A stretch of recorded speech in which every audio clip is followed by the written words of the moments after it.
আল্লাহ বলছেন, আমার কাছে ক্ষমা চাও, আমি তোমাদের জান্নাত দেব।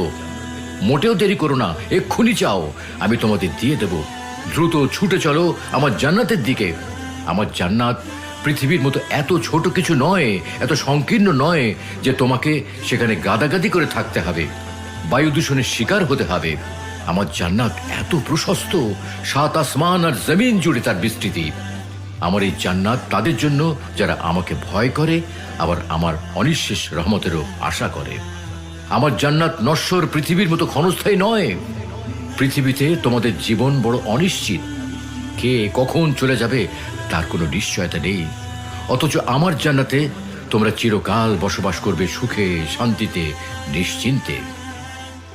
যারা তাদের পালনকর্তাকে ভয় করত, তাদেরকে দলে দলে জান্নাতের দিকে নিয়ে যাওয়া হবে। যখন তারা উন্মুক্ত দরজা দিয়ে জান্নাতে পৌঁছবে এবং জান্নাতের